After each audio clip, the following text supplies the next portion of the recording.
Well, hello there. Welcome to the Obi Thorn Alliance. In today's video, we are talking about the Falcon and the Winter Soldier, and episode 6 is called One World, One People. If you can, like and subscribe. And in today's video, Luke is joining to help out to talk about the final episode.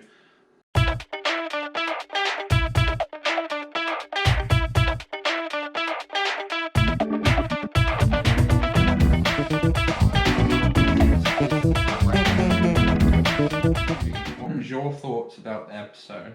Yeah, it was a good episode. It was what you'd expect in the final part of the series, full of action, full of mystery that leads on to a future movie. Lots of twists in it. We get this big giant speech, and it was very very political. Which they, besides Falcon and besides the Captain America and the Winter Soldier movie, there hasn't really been anything as political in the Marvel series, so they've kind of brought that element back into it, and yeah, really, really liked it. What about yourself? Yeah, it was good. Started off with action, and then we got some nice moments with Bucky's conclusion and Falcon Sam conclusion as well, and it started off pretty action-packed with Sam and the wrestler fighting against each other, and the Flag Smashers, the leader, Katie, kind of giving orders of where she wanted her followers of where to go. She got one person to drive the helicopter or pilot the helicopter, and then the others to... That's why Sam didn't want the people to go outside, because that's how the thing progressed. But unfortunately, that's why she called Bucky in and had the phone call. Having you've seen the episode twice, what do you think her plan was? Was she planning to blow up these politicians? Like, what do you think she was aiming to do by hijacking? Like, we know why she wanted to hijack the GRC, but what was she planning to do with them? Well, the original plan, like her fellow companion said, we're gonna get them as hostages and try and negotiate, but it changed. Her mindset was, we're gonna kill them, and that means they couldn't get their ransom, so she changed her personality quite a lot. Yeah, it seemed like her fellow Flag Smashers more thought, we're going to use them for ransom and get change, where Carly was at the point where she goes, it doesn't matter, even if they die and we die, we've started a movement. The people are we're going to have a larger impact. So she almost became like a terrorist, which later they called them terrorists, and then Captain America... Falcon Sam gets angry about them being called terrorists, and says that they're all people and labels and we shouldn't have them. So, and what follows after that fight that we said, so that we've got Sam. He shows up. He's in his new suit. What's pretty cool. Yeah, he's got a new suit. It's all Captain America style. It's got the stars and stripes. He's got his shield, which is, I guess, one of the things we were predicting last week. We both said that we think that it's going to be a Captain America style suit, which it was. I didn't actually really think about the shield, so it was pretty cool that he's got his wings and a shield. Yeah, so it's a cool weapon to have. And did you like the fight scene between him and the wrestler in the building? Yeah, I was trying to work out whether, is that wrestler, did he have superpowers, like he was a soldier, or he's just a wrestler and Sam's a normal human, so they can have some kind of a decent battle between them. Yeah, because I saw when he got hit, Sam didn't go flying across the room. I thought, so if he's a super soldier, it would have been a big enough punch to do that. So yeah, he's just a regular person that's got, I guess, extra strength because he's a fighter. Yeah, so it was a good fight, and then he kind of made a racist joke in it.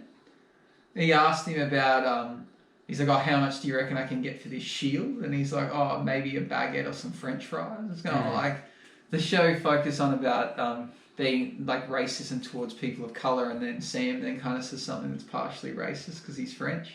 So there's an interesting twist. So then Sam throws his shield out the building, flies off.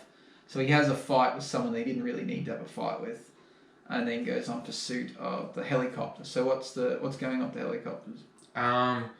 Well, because of the flag smashers have taken hostages, he's gone out of the helicopter because he can fly, but there's actually two helicopters, the NYPD and the one that the politicians are in. So the pilot is also shooting a gun at the same time, and in the midst of what's going on, the NYPD helicopter gets shot and goes out of control, and then he has to go and save them, and then we get this cool covering with the wings. Yeah. Do you think that scene was realistic? The fact that he saved them from the helicopter, got them on the ground safely, and the helicopter happened to be going exactly where he sat on the bridge, and he was able to deflect it with his shield. Do you think that's possible? Well, for the show, kind of needed to happen like that, but I don't know if it would. I guess it goes to show the strength of that suit. I guess if it's made with Wakandan technology, then yeah, I guess it's possible. Like, we assume that it's such strong material. So I guess that leads into the future use of that suit, that if it's got that much strength, then there's probably a lot of more villains that he could fight now, knowing that the suit can protect him quite a bit. Yeah. You think the suit looked funny? Like, it looked cool, but it looked too big on him. Every time I looked at it, it was real bulky in the shoulders, and it just was a strange fitting suit. But I guess maybe they've tried to make it as closely to like how it was drawn in a comic book or something. But it it just looked funny on him. So moving on from that scene, and then what happens there? I think does it go to Bucky's having a fight? Bucky's having phone conversation with Carly.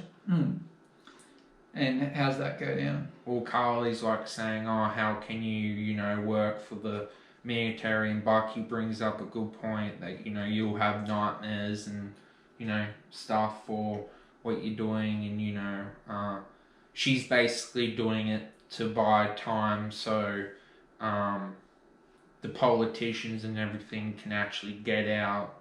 So he's kind of playing into what she wants. Yeah, and then Carly gets a bit disappointed when Bucky decides that he's not going to join her fight and he wants to take her down. But I think the phone call is more of a distraction because she kept him distracted whilst a few other plans took place. And I think was that at that point they started putting the politicians in like vans. Yeah, and one of the guards put on like a protection barrier. Yeah, some kind of like a puck thing that had legs, and it stopped it from being able to be open. So we have that, and I think is that when Sharon gets involved? Sharon actually had like a mask that could be able to like disguise herself as someone else. Yeah, I forgot about that. Yeah, because she looked like a gentleman, I think, and then she pulled it off, and that'd be cool. That is real technology. That's a pretty cool way to disguise yourself. Because Sam's like, "Oh, we need reinforcements," and then he calls Sharon, and then but we kind of know why she's interested in joining forces. So then I think the trucks, and then I think Sharon kills someone in a truck. She puts some kind of gas inside the bulky security or. Yeah, and then from there, what happened? Bucky goes on the bike, and then Falcon's like, "Oh, we need to, secure the area and go," and then Bucky's like, "Oh, you're the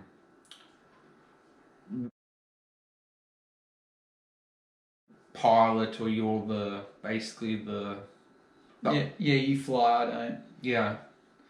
So then, because there's still the other helicopter going. So then Bucky he finds Carly, starts to have a bit of a fight with her and the Flag Smashers, and then they decide to set one of these politician vans on fire because they said that he'll go try and save them and he'll leave us alone and we can get away. Which works, and because Bucky, being the hero he is, he's going to try and save people like that. Saving people's priority number one, catching bad guys is priority number two. So that, and then Falcon's off doing his thing, chasing the helicopter. Tell us about that scene. Basically, he's trying to get the politicians, and then and he's also being shot by the one piloting. So basically, he's piloting and also shooting with one hand.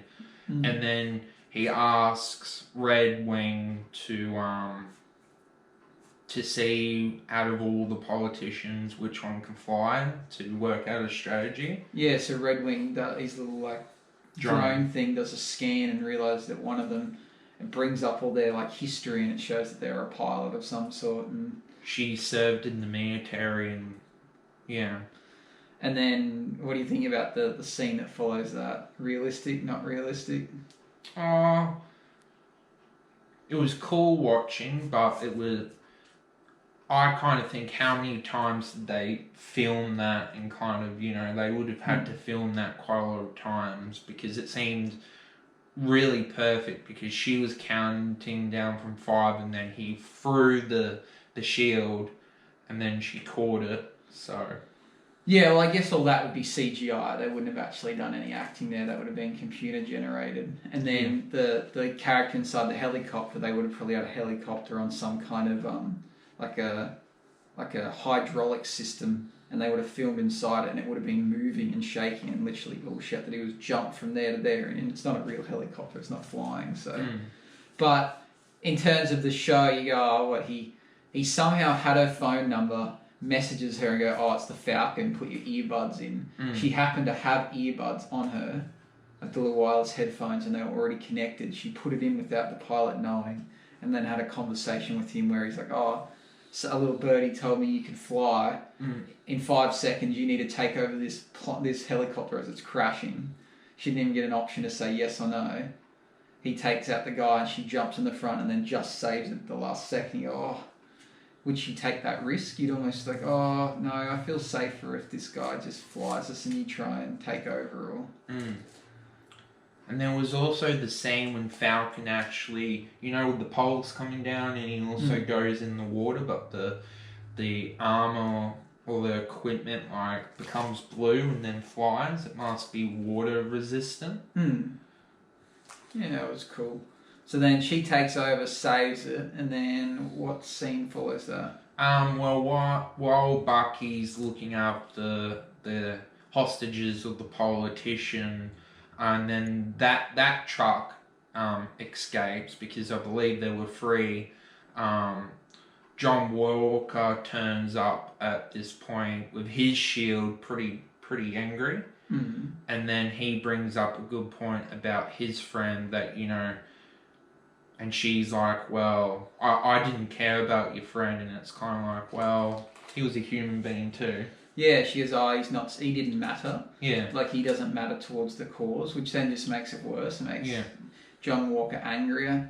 We also get to see in that scene that his shield does not hold up to the strength. It was not strong enough. It got beaten in. But you think it was interesting when they were fighting him, all the Flag Smashers, he put the shield up and they just continued to kick the shield. They didn't bother to kick any of the parts of his body that wasn't exposed or even try and take it off him. They just continued to kick in the shield. Like the downstairs area. Yeah. There were so many other options for where they could have damaged him, but instead they were like, no, we'll just keep kicking the shield, the one thing that he can protect himself with. So then, we see that. What else we've got?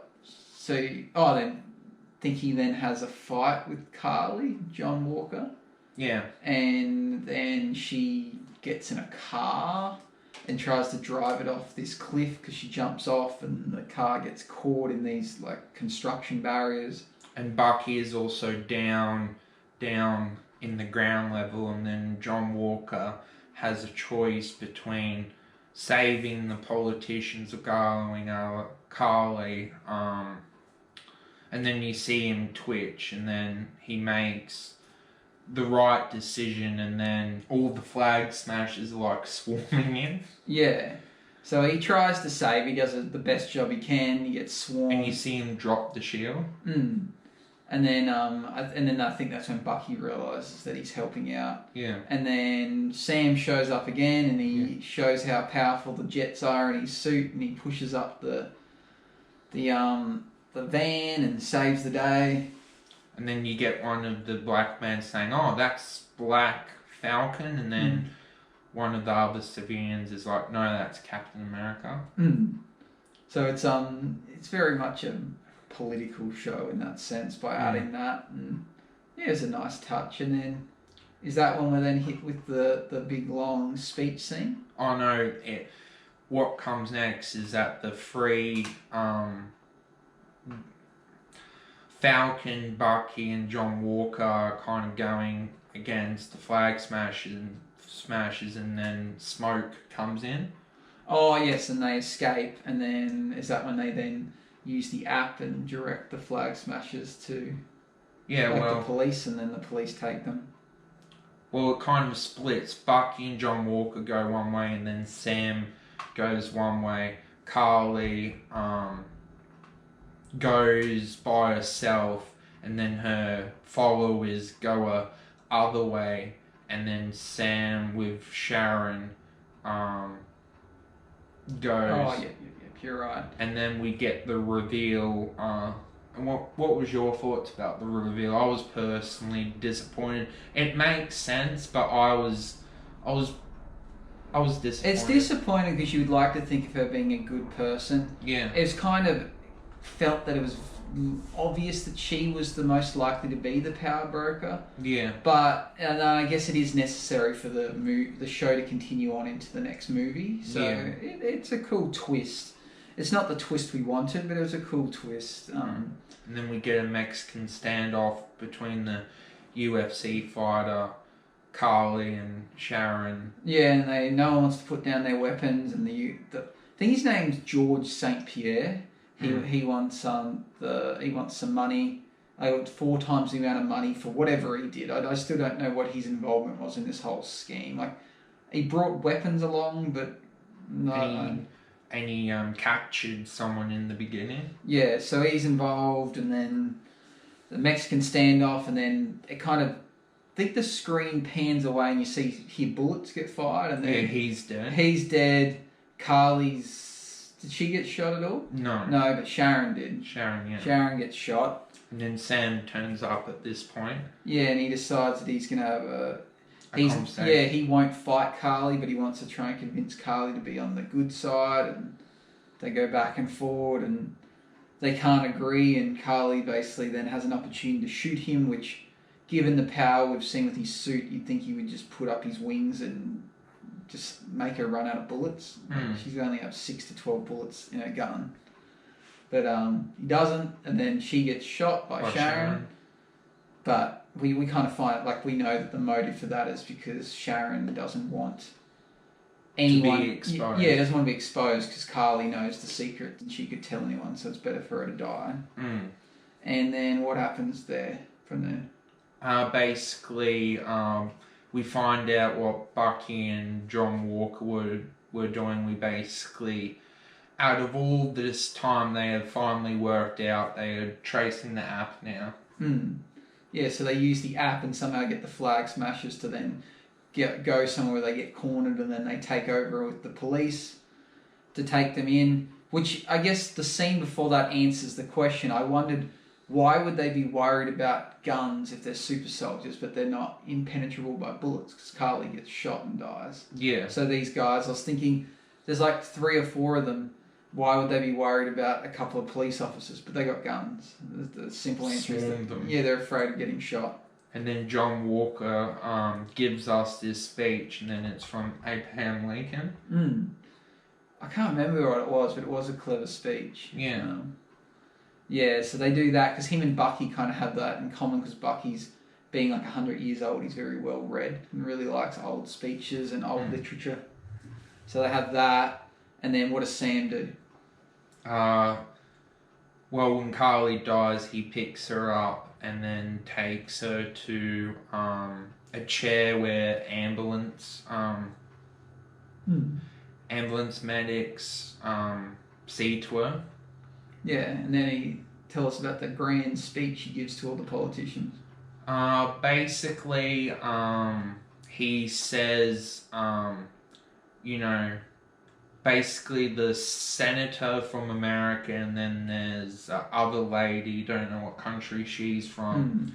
They go, oh, thank you for bringing us this terrorist, and then he doesn't really like it, and then he goes, oh, with all these labels and things like that, and then the senator goes, oh, you just don't know how hard it was, and then I'm pretty sure it was the female politician that brought up, or it was one of the politicians that brought up, oh, it's hard to, you know, when everyone came back, it was hard to manage everyone. Yeah, they were kind of saying that this problem is so much harder than you think. You can't imagine what we're trying to do, which I actually agree with. When I was watching the series, I thought the problem they're facing is much bigger than, it's not an easy fix. But then I think Sam's speech is kind of about, well, you need to find a solution. You can't just keep putting it off. You can't keep saying it's too hard. Like, you need to, with all your power, try and find a solution to try and solve the problems we're going through.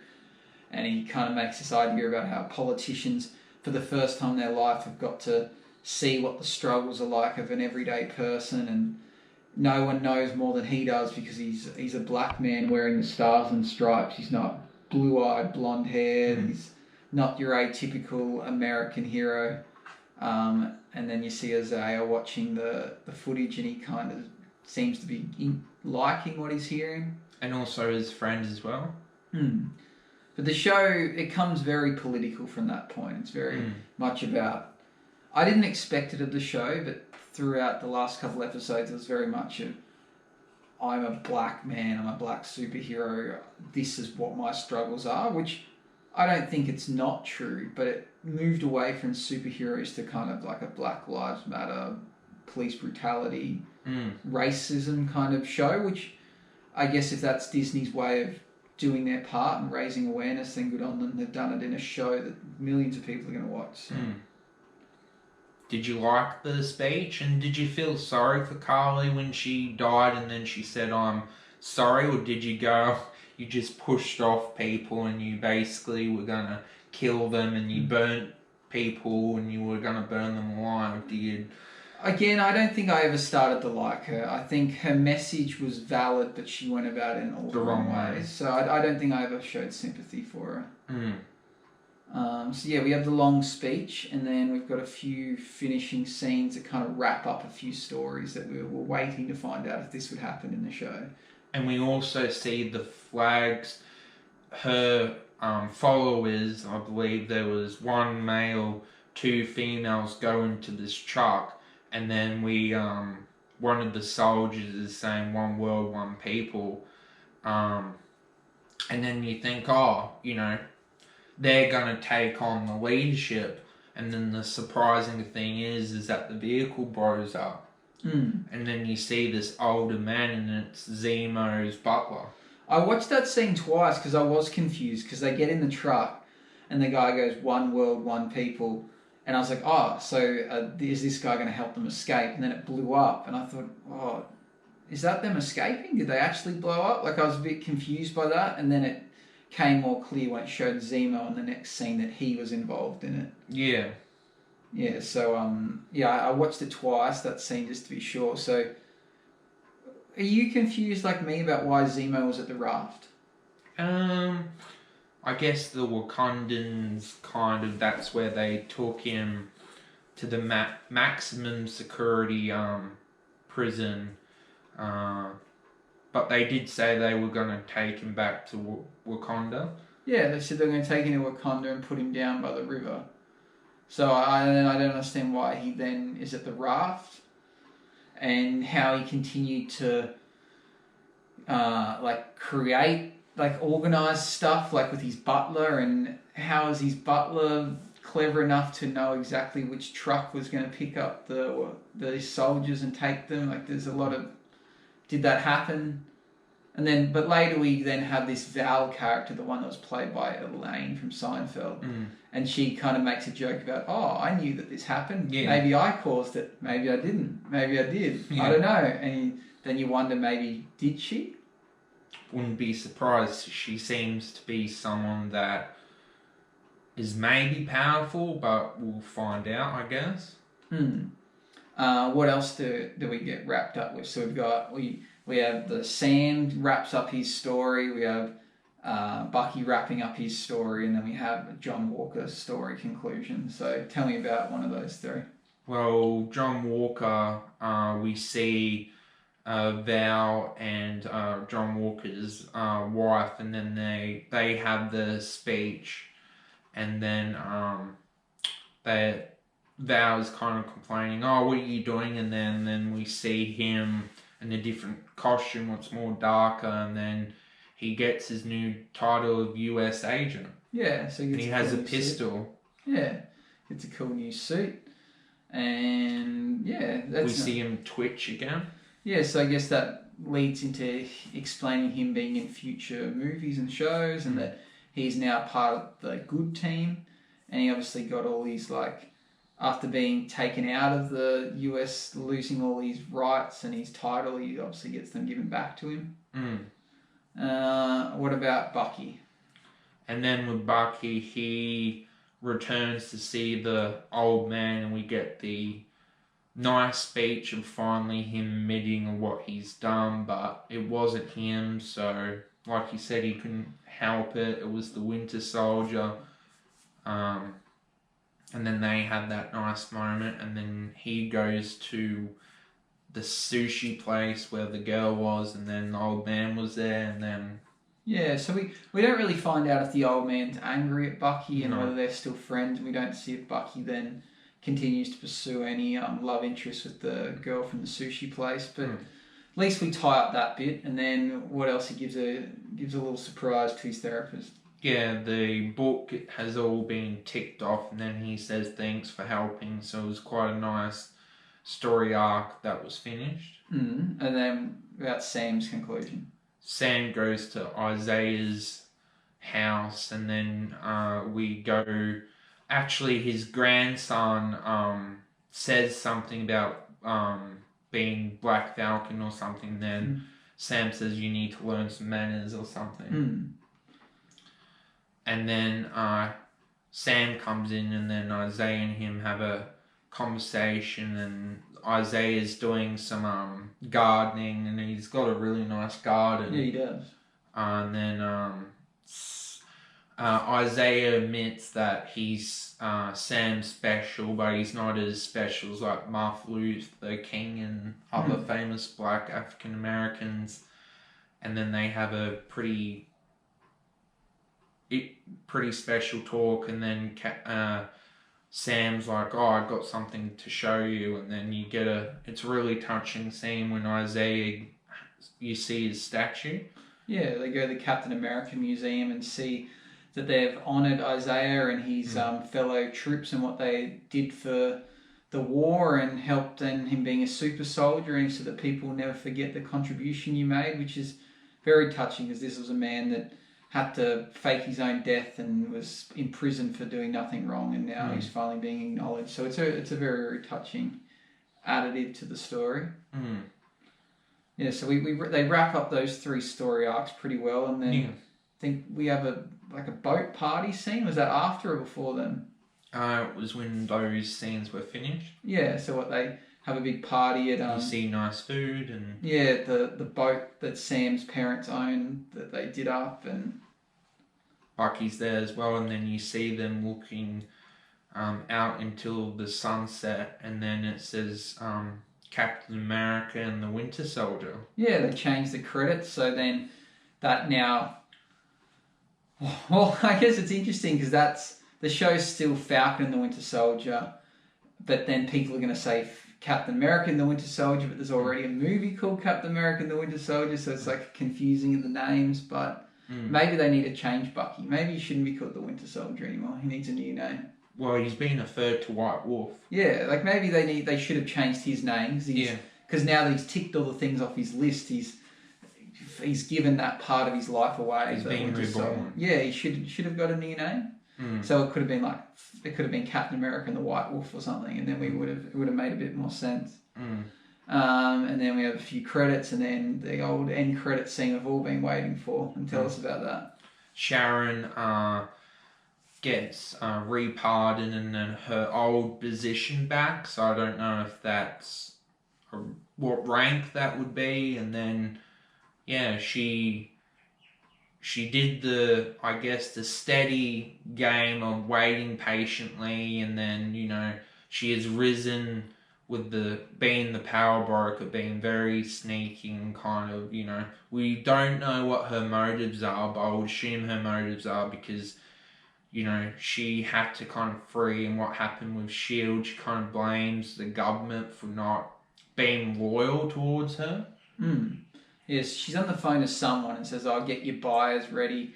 We don't have any super soldiers, but we're about to get access to all the military secrets and information and prototypes." So I guess that really builds into the next episode, the next movie, that she's going to be a villain in doing that. And then I think Madripoor will come important again, because she obviously sells all these secrets to Madripoor. That's where all this evil going happens. So. Yeah, so it was a good conclusion. The show wrapped up all the things he wanted to. It answered all the questions. I guess the only question that's unknown is who Val is, who this lady is that's helping out John Walker. But I think every other question was answered pretty much. Yeah.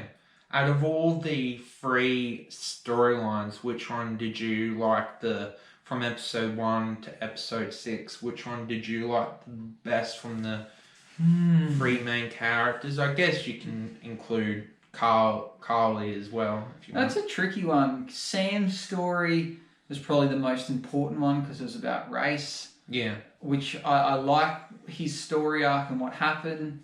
Bucky's was kind of less important. It was him apologising to a few people.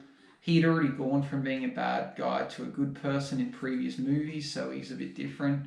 And then John Walker's, he's a good soldier that was given responsibility and pressures he couldn't handle. He did the wrong thing. And lost his friend. And then now he's possibly going to start helping out more and being a good guy. So we'll see.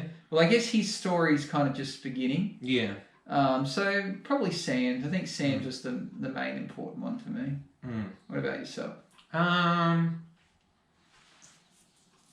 Yeah, probably Sam, because that moment when Sam and Isaiah had, it was pretty special when he got, you know, when someone gets honoured from, you know, going to prison. That was a pretty special moment. And I guess the other interesting question is who is actually the villain of the show, because in one division you kind of know who the villain is. It's Wanda herself and the witch as well. Can't remember her name.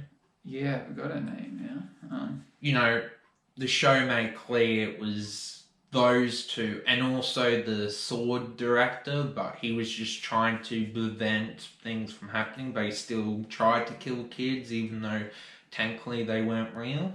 I guess maybe the point of Falcon and the Winter Soldier, there really isn't an enemy. The enemy is the politicians. Yeah. And the fact that they had caused a war between people. Yeah. And the world wasn't united anymore, and we had people, terrorists or vigilantes, trying to take things into their own hands, and then we've got actual superheroes that have to fight against them, but the real enemy was the politicians. And the power that they had, that they could have prevented all this from happening by doing the right thing, and then by doing the wrong thing they could have started a world war. So I think maybe that's the point. The politicians are the villains. And the power broker? Yeah, and the power broker has, well, I don't know, it depends. We don't quite know what her powers are and how much of a difference she can make, but she is definitely behind the scenes doing something suspect. And it's been told that Captain America 4 is in development by the same writer that written this show as well. Yeah, I think it'd be good. I'm very much looking forward to it. I came to like Sam a lot more now. He's a character I cared little about, and I actually think he's pretty important now to the Marvel universe. Do you think it's smarter, instead of doing a season 2, of kind of doing season 1 and then making a movie? And I guess if you still need stories to be told, kind of make a season 2 then? I think it's a smart way. Disney know what they're doing. That they create the show that you need to subscribe to pay for. Because if you don't understand. The next movie won't make sense to you. Captain America 4. Yeah, so then you're forced to subscribe, pay, and watch it. It's a pretty good show to watch, though. Yeah, it's a great show. So they do that, but then you watch the show and you're more excited about the movie now. So then they're going to sell more tickets to the movie than before. Because they said, we're bringing out a Falcon and the Winter Soldier movie.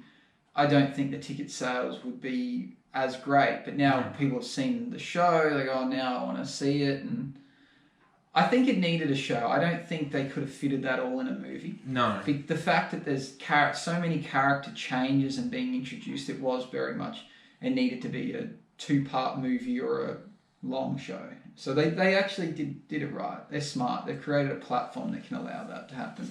Because if that was a movie, a 2-part movie, like imagine having to wait and watch them 2 years apart. It'd be real frustrating. So yeah, I think they did it perfect. They know what they're doing. And what's your thoughts? Because now with Disney Plus, we're going to have to keep up with the shows. Do you think it's important to? Because some people might think that, you don't really have to. But personally, I think it helps, but, it's up to the consumer, really. It gives a more meaning to the movies. So I think you could survive without watching them, but I think it adds to the experience.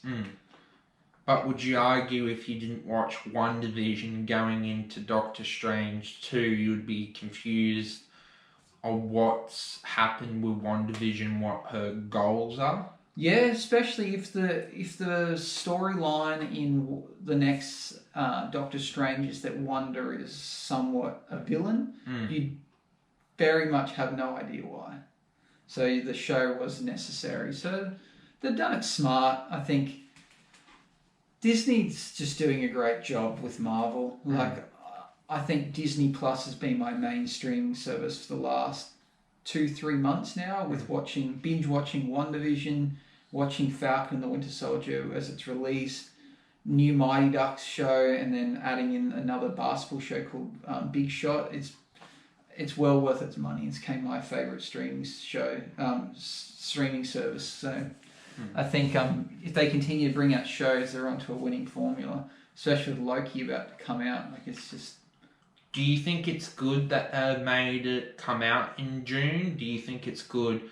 Because some people could argue, there's too much content. Do you think it's good that they're made in June so people can kind of have a break? Or would you prefer it to be like what happened with WandaVision and Falcon? It was like 1 week, basically one Friday we had to wait between the 2 shows? No, I think give it a couple of weeks. Come out in June, so it gives people a chance to catch up that haven't watched it yet. No, I think it's smart. Yeah. I've got other shows I need to catch up on, so I'm not desperate for something new to come out. So, yeah. And were you happy with the ending, that you're looking forward to seeing more from these characters? Yeah, definitely. I think Bucky's came to be a character that I quite like. Sam's become quite important in the Marvel Universe, so yeah.